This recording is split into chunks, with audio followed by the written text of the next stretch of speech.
लूका 2 उसका 8 से मैं पढ़ूंगा।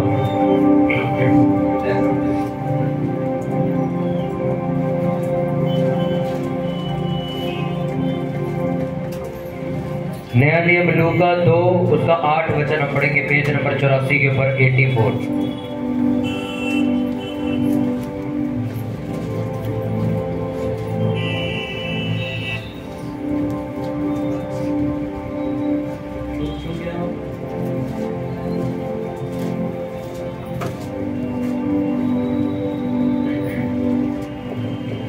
लूका 2 उसका 8वां वचन हम पढ़ेंगे।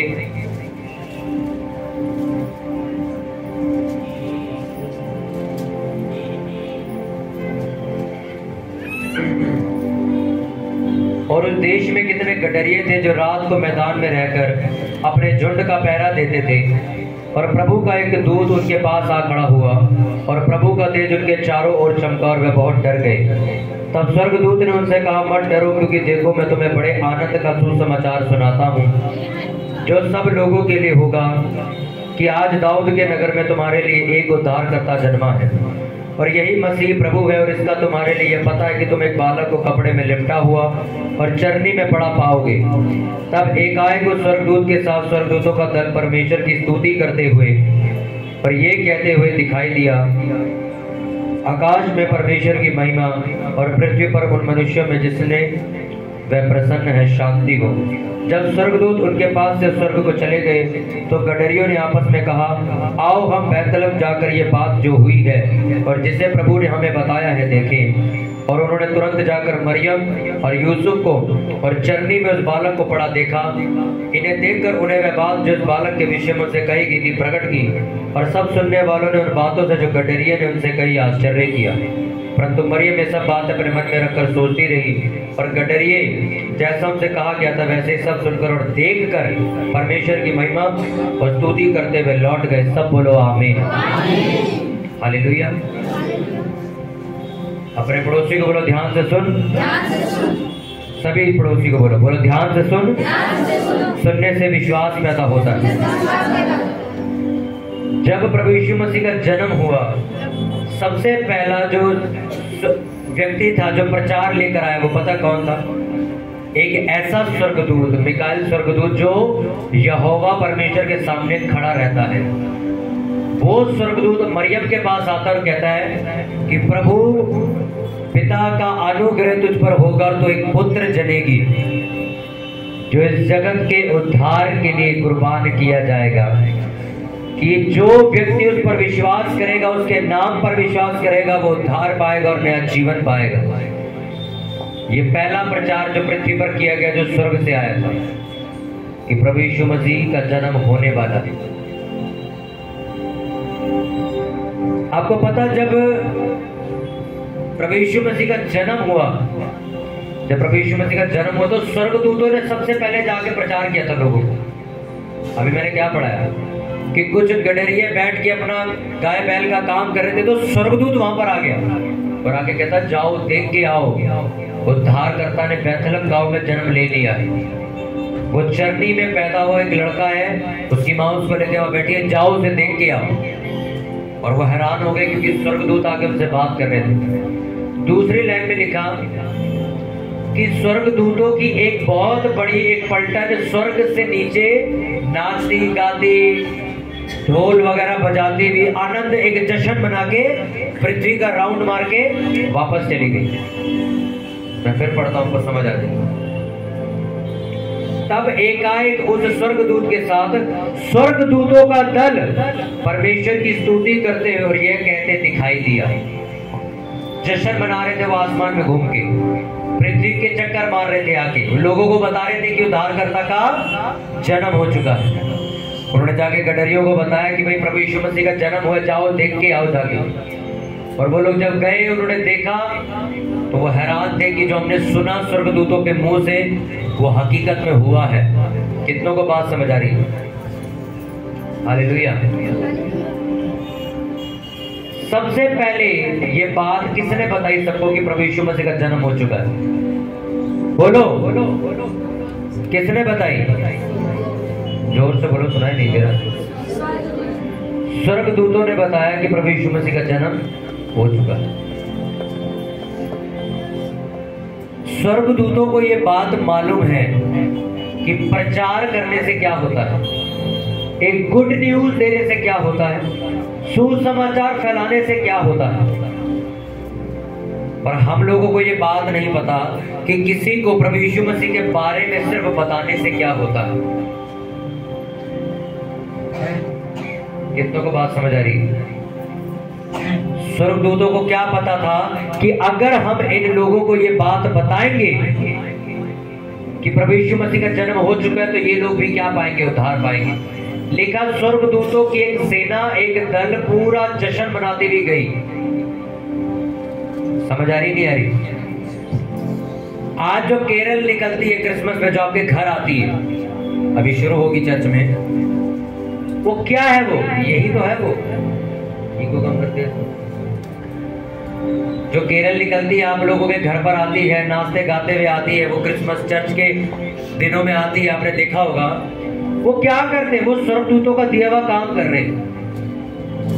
आज भी वो स्वर्गदूत घूमते, नाचते गाते, जश्न मनाते हुए लोगों के घरों में जाते हैं और उनको सुसमाचार और गुड न्यूज दे के आते हैं कि भाई अपने पापों में दुखी रहने की जरूरत नहीं है, अपनी बीमारियों में पड़े रहने की जरूरत नहीं है, प्रभु यीशु मसीह ने जन्म ले लिया है।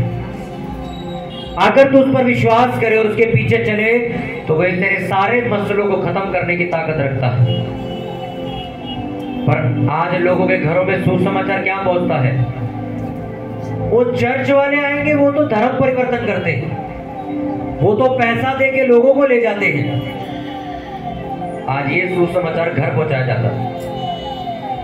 स्वर्गदूतों ने आके खुद क्यों प्रचार करना शुरू किया, आपको मालूम? क्योंकि शैतान भी प्रचार करता, आपको पता?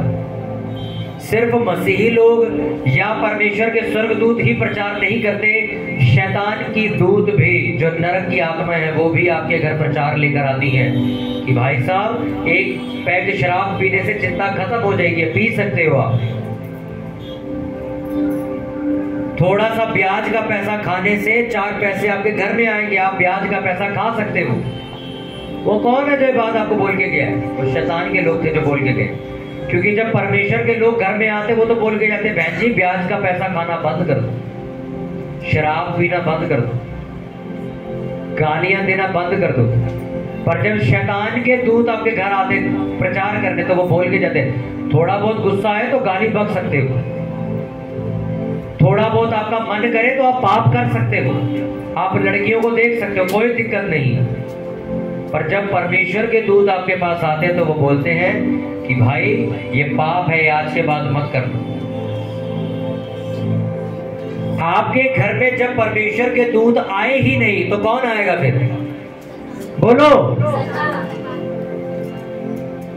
अब समझ आ रही है कि जब केरल आपके घर पर नहीं आती तो क्या होता है? आपके घर में जब प्रार्थना नहीं करवाई जाती तो क्या होता है?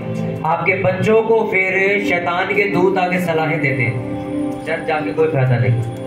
कभी कभी चर्च जाया करो, महीने 4 महीने में, जब कभी टाइम मिले तब जाया करो, अदरवाइज घर से बैठ के प्रेयर सुना दो। पर जब स्वर्गदूत उसके पास है तो उसने फिजूल बातें नहीं, उन्हें सीधा क्या बोला, जाओ देख के आओ। उसने बोला जब टाइम लगे देखा ना भाई, बोला था स्वर्गदूत ने कि जब तुम्हें टाइम लगे होके आना एक बार चर्च। ये शैतान के शब्द है। अरे कभी छुट्टी हो, मौका वोका मिले तो चर्च जाया करो। पर जब परमेश्वर का आत्मा तुम्हारे घर आता है, जब उसके फरिश्ते तुम्हारे घर आते हैं, तो वो तुम्हें बोलते हैं भाई जब तक तू घर बैठा रहेगा तेरा कुछ नहीं बन सकता, जा परमेश्वर के घर। जब शैतान के स्वर्गदूत तुम्हारे घर आते हैं तो वो तुम्हें चर्च जाने के लिए मना करते कहते, हाँ बाबा के पास जा, तांत्रिक के पास भी जा, सयाने के पास भी जा, तू जहां पर जा, चर्च में जाइए बस। पर जब स्वर्गदूत जो परमेश्वर के स्वर्ग में खड़ा रहता है, जो परमेश्वर की सेवा करता है, जब वो तुम्हारे घर आता है तो वो क्या बोलता है?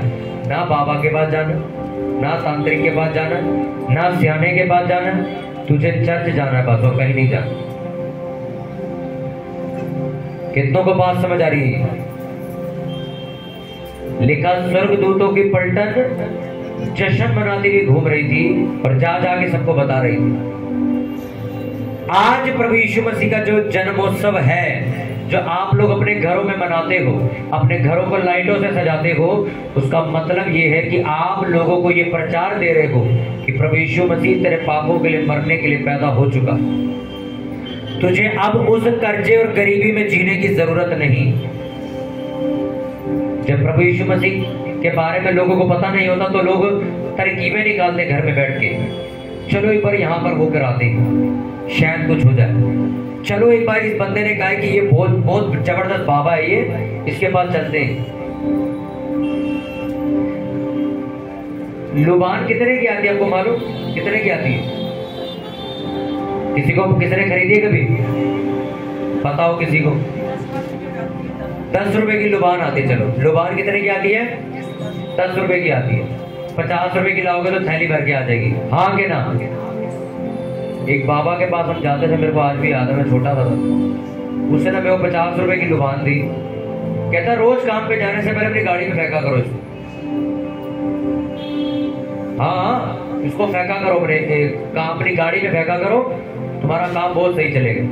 ठीक है भाई। मेरे पापा मेरी आदत थी, अपने पापा की गाड़ी, मेरे पापा तब ऑटो चलाते थे, उसको साफ करता था। मेरे पापा मेरे सामने फेंकते थे, मैं देखता था। अभी भी पूछ लो जाके क्या फल मिला है? मिला कुछ नहीं, बस सफाई के पैसे और लगे जो इतनी सारी लुबान फेंकी 8 दिन, मिला कुछ नहीं। सोचो आपके माइंड को किस तरीके से पागल बना दिया गया। 10 रुपए की लुबान ले, इसको पकड़, इसको फेंक, तेरे को सब मिल जाएगा। अच्छा, ये नमक ले, रोज जाने से पहले आपने सुनी कहावत, बाहर जाते वक्त मीठा नहीं खाते? सुना है कि नहीं सुना? मैं मीठा खाता हुआ आ रहा तो मेरी मम्मी और मैं आ रहे, जब छोटा था मैं, मेरी मम्मी को एक आंटी रोक के कहती, ये तुम्हारा लड़का क्या खा रहा है? वो कहती मिठाई खा रहा है। तुम्हें नहीं पता है रास्ते पर चलते हुए मीठा नहीं खाते?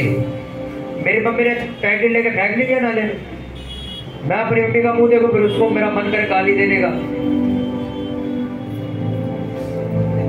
आप मीठा खा के निकलो, कड़वा खा के निकलो, आप कुछ भी खा के निकलो, तुम्हारे ऊपर दुख सिर्फ तुम्हारे पाप की वजह से आएंगे। इन चीजों का कोई लेना देना।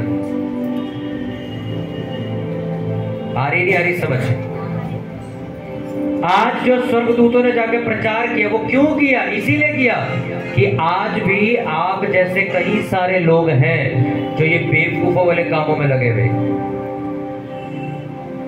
आपके घर में कर्जा और गरीबी आने का कारण यह है कि आप अपनी कमाई से परमेश्वर का हिस्सा नहीं निकालते, और कोई कारण नहीं।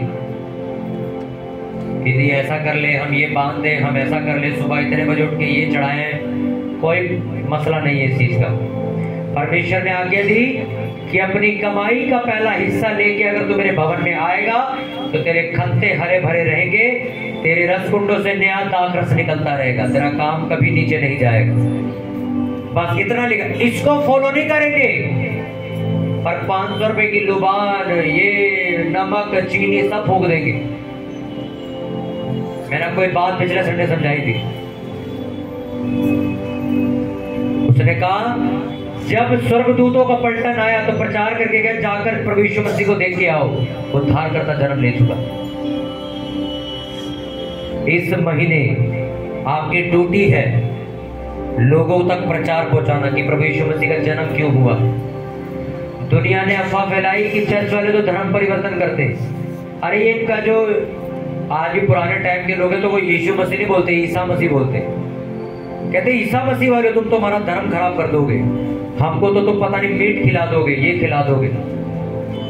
इस चर्च में जो लोग पिछले 4 साल इस चर्च को स्टार्ट हुए, 4 साल से जो लोग इस चर्च में आ रहे हैं उनसे पर्सनली जाके पूछो कितनी बार चर्च में मैंने मीट बनवाया। एक बार भी नहीं बना। कभी संडे खाया तुमने? तुम्हें अपना हिसाब लगा लो, तुम 6 महीने से आ रहे हो, 8 महीने, 10 महीने, खाया कभी संडे को? क्या परमेश्वर तुम्हें 160 रुपए किलो का चिकन खिलाने के लिए अपने पास बुला रहा है? अरे इतनी तो सेंस लगाओ। तुम्हें 1-2 लाख रुपए देके अपनी तरफ करेगा परमेश्वर, जिसने आसमान बना रखा, खड़ा हुआ आसमान, गिरा नहीं आज तक। उसको जरूरत पड़ रही है कि लोगों को 2-2 लाख रुपए देके कंपनी में भर्ती कर रहा हो। इनका कहना मतलब ये है कि 2 लाख रुपए दिए, आजा भाई मेरी तरफ आजा। परमेश्वर को जरूरत पड़ रही है। बाइबल में लिखा वो चाहे तो अभी तुम वचन सुन रहे हो, तुम्हारी सांस रोक दे, कर लोगे कुछ? उसको तुम ये इल्जाम लगा रहे 2 लाख रुपए लेके बंदे इकट्ठे कर रहे हैं, उसको जरूरत है काम करने की? प्रभु यीशु मसीह ने तो बल्कि जो लोग उसके पीछे आ रहे थे उनको क्या बोला? अगर तू मेरी आज्ञाओं को मान सकता तो मेरे पीछे चल, नहीं तो वापस चला जा। ये लिखा है बाइबल में, तो कहीं भी ऐसा लिखा ही नहीं कि प्रभु यीशु मसीह ने किसी की गुद्दी पकड़ के बोला चल मेरे पीछे। लिखा है क्या? बल्कि उसने क्या लिखा? जो मेरी आज्ञा माने फिर उसे बपतिस्मा दो। जो मेरी आज्ञा माने वो मेरा चेला ठहरेगा, जो मेरी आज्ञा माने, जो मेरी आज्ञा माने। आज भी आप लोग चर्च अभी आप देखोगे हर संडे यीशु जन्मोत्सव में रोड जाम होगी, बड़ी पब्लिक सुनने आएगी। अच्छा, उनमें से एक को भी रोकता अगर कोई बोल दे ओए चर्च के साथ जुड़ जा तो पैसे दे दे। अगर 1000 लोग यीशु जन्मोत्सव में शामिल होते हैं, अगर एक इंसान को 2 लाख रुपए दिए जाए, आप हिसाब लगाना कितने हो गए? इतने 1000 करोड़ अगर हमारे पास बांटने के लिए पड़े हुए हैं, इतने 1000 करोड़ हमारे पास सिर्फ बांटने के लिए कि भाई लोगों को बांटना है, 4000 करोड़ रुपया बांटना है सिर्फ। पराठों के साथ हम चटनी खा रहे होते, मटर पनीर नहीं खा रहे होते संडे को। बुद्धि कहां चली जाती है लोगों की? घास चरने जाती है कि नहीं जाती? आप समझो प्रचार क्या है? लोगों को सच्चाई बताना। अगर आपने अपने परिवार को ये बात नहीं समझाई कि प्रभु यीशु मसीह का जन्म क्यों हुआ था, तो शर्म आनी चाहिए आपको कि आप जिस परमेश्वर को मानते हो उस परमेश्वर के बारे में एक गलत इमेज आपके मोहल्ले में बनी हुई है और आपको कोई फर्क नहीं पड़ रहा। आप अपने रिश्तेदारों को समझाओगे। मेरे रिश्तेदार जब नए मैं चर्च जाना शुरू हुआ तो हम पंजाबी फैमिली से, मैं खुद प्रभु यीशु मसीह को गाली देने वाला इंसान था, हम मानते नहीं थे, मैं बड़ा घमंड में रहने वाला इंसान था। पर जब प्रभु यीशु मसीह ने मुझे छुआ, मेरी जिंदगी बदली, जब मैंने प्रभु यीशु मसीह के पीछे चलना शुरू किया, मेरे दोस्तों ने और मेरे रिश्तेदारों ने बहुत हमारा मजाक उड़ाया। मेरी रिस्पॉन्सिबिलिटी थी कि मैं उनको समझाऊं कि भाई जो तुम सोच रहे हो, जो मैं सोच रहा था वो गलत है। हमें गलत बताया गया है, हमें गलत बताया गया है कि प्रभु यीशु मसीह धर्म बदलते हैं। मैं तुम्हें सच्चाई बताता हूँ, प्रभु यीशु मसीह ने जीवन बदला, धर्म ने। आज भी आपने सुना मैं पंजाबी में गाता हूँ, आज भी मेरे कपड़े वैसे जैसे मैं पहनता हूँ, आज भी उसी इलाके में रहता हूँ, अपना बिजनेस करके खुद कमा के खाता हूँ, आज भी जिंदगी वही है। पर बदला क्या? मेरे जीने का तरीका बदला बस। मेरी जिंदगी, आज मैं खुद ये बात कहता हूं, मेरे जीवन में एक भी ऐसी बीमारी नहीं कि मुझे दवाई खानी पड़े, कि भाई मेरी दवाई चल रही है, हॉस्पिटल में मैं लाइन में लगा हुआ हूँ, ओपीडी में लगा हूँ, इंजेक्शन लग रहे हैं, मेरे को कोई बीमारी नहीं। मेरे घर वाले भी कभी लाइनों में आपको खड़े नहीं दिखेंगे हॉस्पिटल में।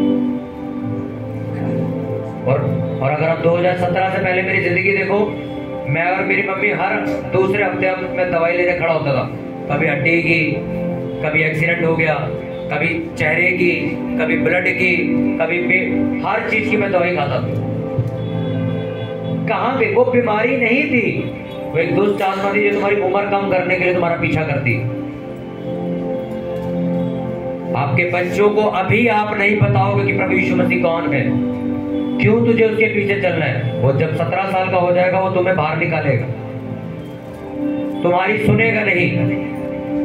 तुम्हारे घर अनसुलझे हुए क्यों हैं, कंफ्यूज क्यों? क्योंकि तुम अपने घर में प्रचार नहीं करते हो। तुम सिर्फ अपने घर को इस तरीके से ट्रीट कर रहे हो, चलो मेरे को जाने दो, तुम मत जाओ। ये रॉन्ग आपका डिसीजन है। आपको अपने घर को इस तरीके से संचालित करना है कि संडे मेरे घर ताला लगा होना चाहिए और मेरा पूरा परिवार चर्च होना चाहिए। पर आप क्या कहते हो? नहीं, मेरा हस्बैंड कहता है कि तू जाया कर, मैं तेरे को रोकूं, और आप खुश हो जाते हो। बहन जी, मेरा हस्बैंड तो मेरे को रोकता नहीं। अरे वो बेवकूफ बना रहा है तुम्हें। वो यही तो चाहता कि तुम उसे रोक टोक ना करो, इसलिए वो तुम्हें कह रहा है तुम जाओ और मुझे मत छेड़ो। आपके बच्चे 3 दिन तक कलेश करेंगे। अब नहीं, हम अपने बच्चों को कहते वो बहुत कलेश करते, बहुत लड़ते, बहुत शोर मचाते, इसलिए हमारे घर कलेश होगा, हम अपने घर प्रचार नहीं करेंगे। 3 दिन कलेश होगा, चौथे दिन वो आदमी लाइन पे आ जाएगा। पर आप इस 3 दिन के कलेश की वजह से अपनी पूरी लाइफ दांव पे लगा देते कि 3 दिन की लड़ाई कौन झेलेगा। कितनों को बात समझ आ रही है? आप 2-3 दिन का देखते हुए नहीं यार ये मसला खराब हो जाएगा घर में। मैं आपको रियलिटी आज जो बता के भेज रहा हूं, ध्यान से सुनो। तुम्हें प्रचार करना है। ये प्रचार किसने शुरू किया था? स्वर्गदूतों ने। आज तुम्हें सौंप रखा है ये काम। तुम जाओगे लोगों को प्रचार करने की प्रभु यीशु मसीह का जन्म हुआ क्यों था।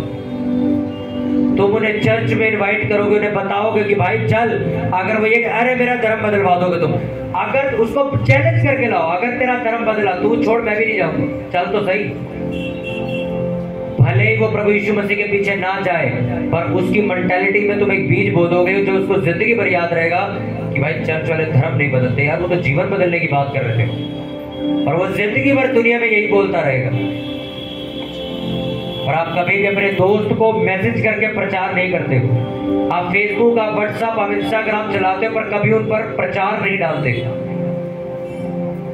चर्च के ग्रुप में जो फोटो और वीडियो डाली जाती, किसने डाली जाती? कि आप प्रचार कर सको, आप भेज सको। आप बोल नहीं सकते, माइक पे भेज तो सकते हो कि वो सुन के बच जाए। मैं सिर्फ एक लालच में गया था कि मेरे को ये कहा गया था कि तेरे को कपड़े दिलाएंगे, आज चर्च चलेगा हमारे साथ। तो मैंने कहा ठीक है चलो, हो जाते घूम भी आएंगे। मैं इस बहाने से चर्च गया था सिर्फ। और सोचो मेरी जिंदगी कहां से कहां बदल गई। वो कपड़े तो नहीं दिलाए किसी ने, पर स्वर्गीय कपड़े लेके आया था वहां से।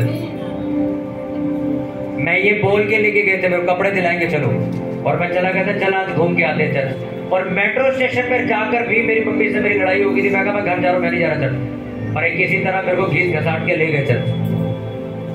आज का वो दिन है, मैं दोबारा चर्च से पीछे नहीं हटा।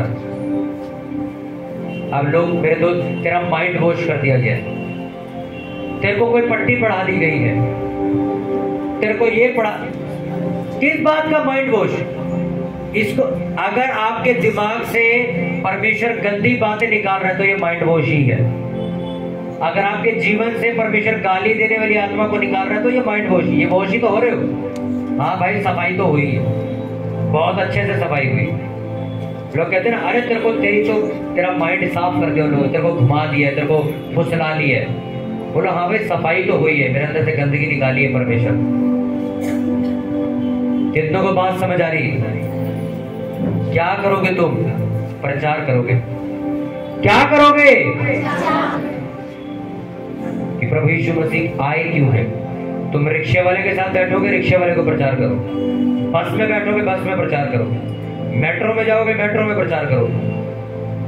मेरे को कहीं जाना होता है ना, तो अब बिना फेस कवर करे मैं जाता नहीं, तो रुमाल बांध के जाता हूँ। तो मैं जानबूझ के ना रिक्शे वाले के साथ जो आगे सीट होती है ना, वहां बैठता हूँ। मैं क्यों बैठता हूँ? मेरी आदत है, मैं जब जाता हूँ तो बाइबल पढ़ता हुआ जाता हूँ। तो मैं जब भी रोज सुबह कभी जाता हूँ तो अपनी बाइबल खोल के बैठ जाता हूँ और पढ़ता हुआ जाता हूँ आजादपुर तक। तो रिक्शा जो चला रहा होता है, अब वो वचन सुन रहा होता है, और आजादपुर पहुंचते पहुंचते पहुंचते पहुंचते पूछता है आप यीशु मसीह के बारे में पढ़ रहे हो? मैं कहा हाँ। फिर मैं उसे पूरी कहानी समझाता हूँ। फिर वो कहता है चलो हम भी चर्च आएंगे। हो गया प्रचार। आपको ना तो किसी ने कभी प्रेयर करते देखा, ना कभी वचन पढ़ते देखा, ना आपको केरल में जाते देखा, कहीं तुम जाते नहीं देखा। कोई तुमसे यीशु मसीह के बारे में क्यों पूछेगा?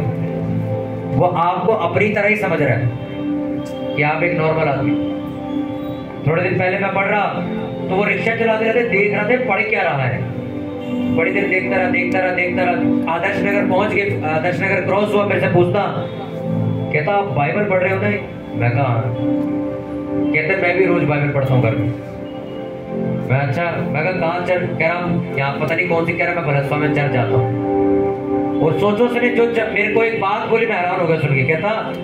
कहता आपको देख के मेरा हौसला बढ़ गया कि मैं भी बाइबल पढ़ूंगा। और क्योंकि मैं इसीलिए अपनी बाइबल रिक्शे में नहीं लेके आता कि मैं इकलौता ही मसीह हूं, शायद कोई और तो पढ़ता ही नहीं। कहता मैंने देखा आप तो सरेआम बाइबल पढ़ते जा रहे हो, अब से मैं भी रिक्शे में बाइबल लेके आऊं। मैंने कुछ किया वहां पे? आपकी जिंदगी ही एक सबसे बड़ा प्रचार। सोचो क्रिसमस आ रहा है, कितने मसीह लोग अपना घर तक नहीं सजाते, आपको मालूम? आप उनकी गली से निकल जाओगे, पता ही नहीं चलेगा क्रिश्चियन आते रहता। ना कोई स्टार लगा होगा, ना लाइटें लगे, कुछ नहीं लगा होगा, बिल्कुल बंजर उजड़ के मर गया जैसे कोई यहाँ। और घर में जाओ, वहां से आप आए नहीं केरल लेके, क्यों आएगी?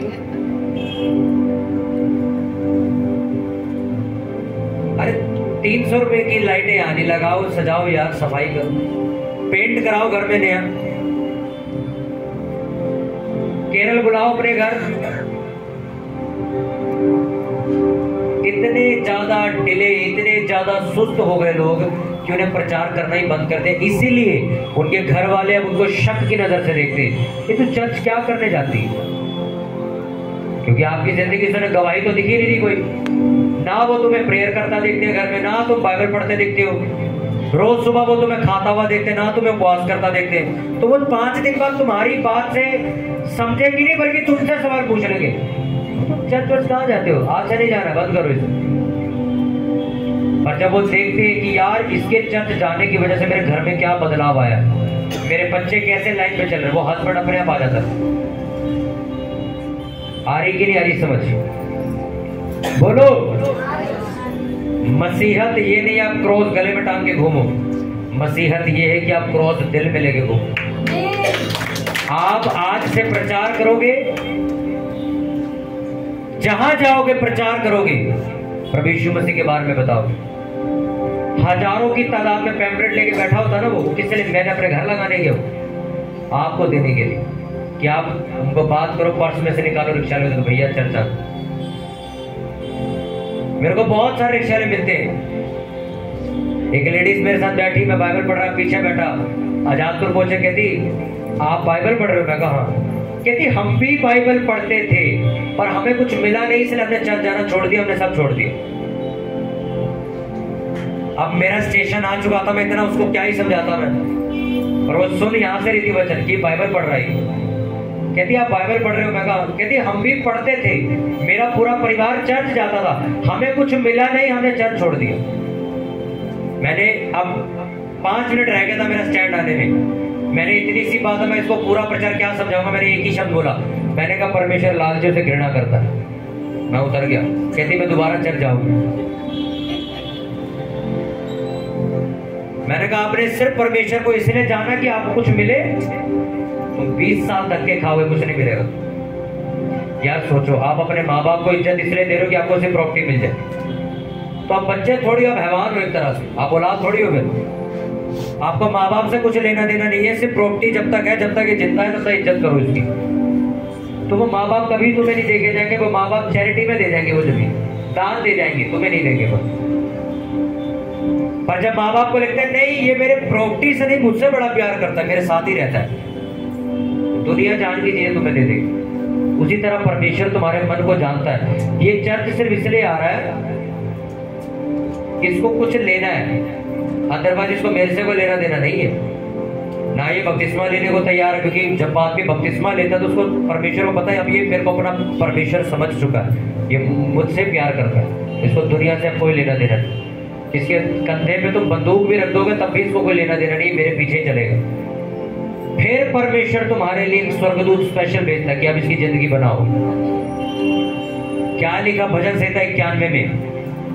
तूने जो मुझसे स्नेह किया, यानी कि प्यार किया, इसलिए मैं तुझे ऊंचे स्थान पर नियुक्त करूंगा, तुझे बढ़ाकर तेरी महिमा बढ़ाऊंगा, तुझे लंबी उम्र देकर दीर्घायु दूंगा, क्योंकि तूने मुझसे क्या किया है? प्यार किया है। हालेलुया। आपका प्यार सिर्फ इसलिए है कि आपको कुछ चाहिए, भूल जाओ, आप कुर्सी तोड़ रहे हो चर्च में आके। अगर आप प्रचार कर रहे हो, लोगों तक प्रभु यीशु मसीह की बात पहुंचा रहे हो, आपके घर भी खाली नहीं रहेगी।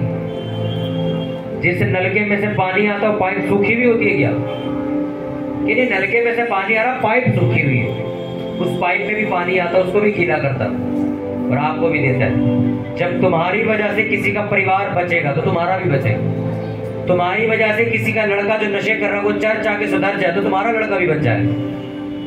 इसलिए प्रचार करो, लोगों को प्रभु यीशु मसीह की आज्ञाएं बताओ, उनको चर्च लेके आओ। ये जो केरल है जो निकलेगी अभी 11 से लेकर 17 दिसंबर तक आपके घरों में आएंगी, पूरी चर्च आएगी आपके घर।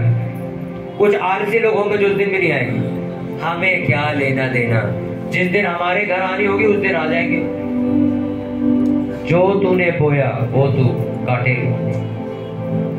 आप केरल में इसलिए शामिल हो कि आज मेरे घर आनी है, इसलिए बाकी 6 दिन कहां थे आप? हालेलुया। समझ आ रही कि नहीं आ रही आपको? अपने पड़ोसी बोलो प्रचार कर। लोग वहम में बैठे हैं, जाकर सच्चाई बताओ रे। हालेलुया। अपने हाथों को उठाओ, अपनी आंखों को बंद करके बोलो परमेश्वर आज से मुझे प्रचार करने वाला व्यक्ति बना। मेरी जबान को खोल कि मैं जहां जाऊं प्रभु तेरी बातें करूं, तेरे वचन के बारे में लोगों को सिखाऊं और समझाऊं। परमेश्वर मैं जहां भी बैठूं परमेश्वर आपके बारे में मैं वापहात करूं।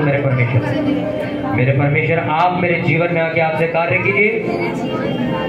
मेरे प्रभु मैं आज से प्रचार करूंगा कि प्रभु यीशु मसीह आप धर्म बदलने नहीं, मेरा जीवन बदलने आए और आप इस दुनिया को माफ करने के लिए आए। ऊंची आवाज में प्रार्थना करके कि परमेश्वर मुझे प्रचार करने वाला मन दीजिए, मुझे प्रचार करने वाला व्यक्ति बनाइए, मेरे हृदय को खोलिए कि मैं जहां जाऊं आपके प्रचार को फैलाऊं। मुझे सेवा करने वाला व्यक्ति बनाइए। प्रभु यीशु मसीह के नाम में मांगते सब बोले आमीन। हालेलुया।